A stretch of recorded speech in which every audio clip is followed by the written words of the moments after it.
उहाँहरू भोगी होइन, तर पनि हामीले एउटा सम्झना स्वरूप नाजुलाई एउटा अनुरोध गरेर यो गरेका हौँ। धन्यवाद। आजका प्रमुख अतिथि, विशेष अतिथि र यो सम्मानको लागि हाम्रो घोषणा परिवारकी टिमलाई उहाँको कार्यक्रम सञ्चालकको तर्फबाट धन्यवाद ज्ञापन गर्न चाहन्छु र यथास्थानमा आसन हुनुको लागि म भिनाजुलाई म ह्याप्पी अनुरोध गर्दछु।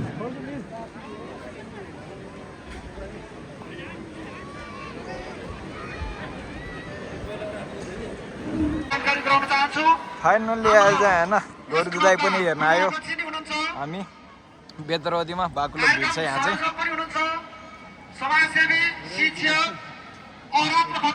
मैले पटक पटक यहाँहरूलाई जानकारी गराइरहेकै कुरो हो, आफ्नो जीवनको सुरक्षा आफै गर्नु होला।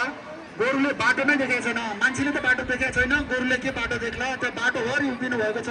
दर्शकजीहरू, तपाईँहरू आफ्नो सुरक्षा आफै गर्नु। अध्यक्षज्यू, यस कार्यक्रमका प्रमुख अतिथि विदुर नगरपालिकाका नगर प्रमुख राजनलाल, यसै गरी यो कार्यक्रमका विशेष अतिथिज्यू र मञ्चमा आसीन हुनुभएका विभिन्न सङ्घ संस्था र पालिकाका प्रतिनिधित्व गरेर उपस्थित हुनुभएका विशेष अतिथिज्यूहरू,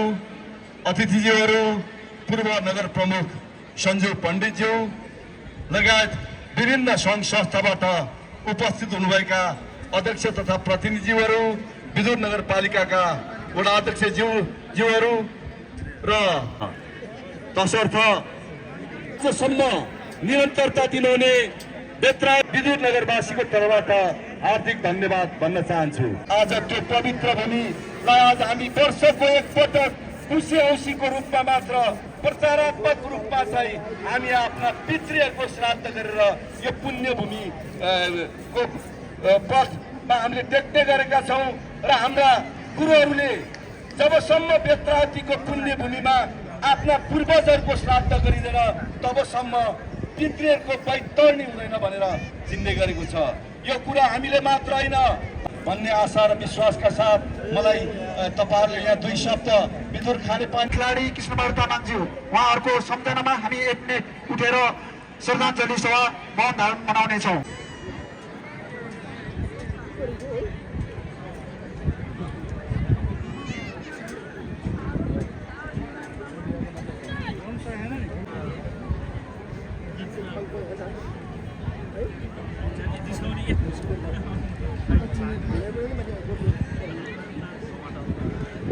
धन्यवाद। सम्पूर्णले हामी 1 मिनेट मात्रै सम्झिँदैनौँ, जीवनभर सम्झिरहन्छौँ हाम्रा अग्रजहरूलाई। त्यस्तै गरी प्रायोजनको निमित्त म्याक्स टाइगरले यो चाहिँ क्लब घरै ढाक्ने यत्रो ठुलो ब्यानर राखेर चाहिँ आर्थिक प्रायोजन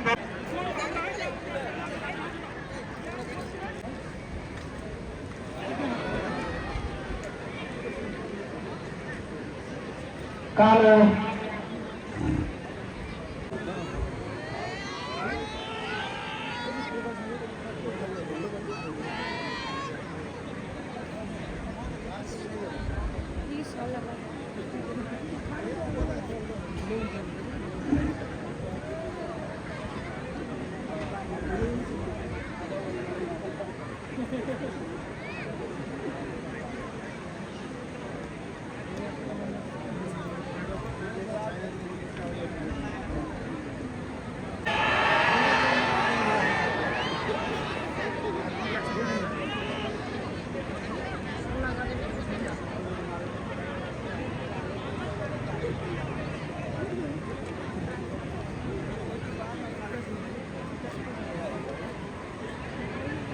छु। यदि मेरो आवाज सुन्नुभएको छ भने ललित बहादुर डङ्गोल, श्यामलाल डङ्गोल, चन्द्रलाल डङ्गोल, ईश्वरलाल श्रेष्ठ, कलेन्द्रराज प्याग्रेल।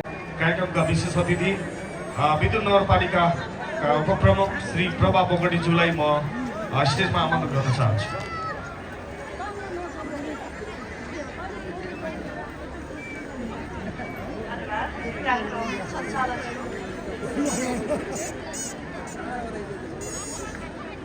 परम्परा हाम्रो पुस्ताले जोगाउँदै ल्याएको यो संस्कारलाई भावी चाहिँ पुस्ताहरूमा हस्तान्तरण गर्नको निम्ति चाहिँ यो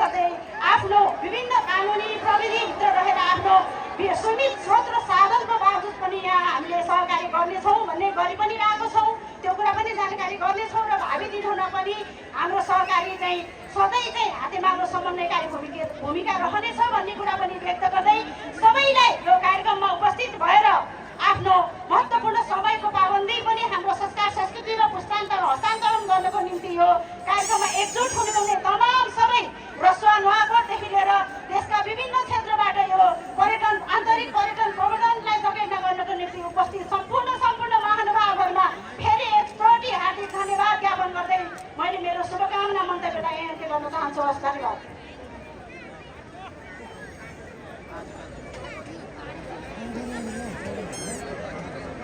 धेरै धेरै धन्यवाद व्यक्त गर्न चाहन्छौँ। आजका हाम्रा कार्यक्रमका अतिथि उत्तरिया गाउँपालिकाका उपाध्यक्ष छमरी गुरुङज्यू र पक्कै उहाँले भनेको जस्तै नुवाकोट र रसुवा जिल्लाको सङ्गम स्थलका रूपमा परिचित मेला मात्रै नभई पौराणिक धार्मिक तथा पर्यटकीय यस क्षेत्र उत्तरिया धाम बेतौली बजार र यस संस्थाको हकी तथा प्रिय विकासको लागि तपाईँले पुर्याउनु भएको योगदान अतिथि रहेको छ। तसर्थ यस घोषणा युवा क्लब विद्युत 10 बेतौली बजार नुवाकोटको यस बेतौलीको ऐतिहासिक पर्व गुरुजय प्रदर्शनी माया सङ्क्रान्ति मेला एवं विभिन्न सांस्कृतिक कार्यक्रम 2022 तपाईँको उच्च सम्मान गर्दै यो सम्मान पत्र प्रदान गरिएको छ। यहाँको उज्जवल भविष्य कामना गर्दै निरन्तर सहयोग र यस क्षेत्रको सर्वाङ्गीण बृहत्तर विकासमा रचनात्मक भूमिकाको अपेक्षा गर्दछौँ। सुभाष डङ्गोल दिगको अध्यक्ष, सुभाष बाबर माया सङ्क्रान्ति मेला कार्यक्रम संयोजक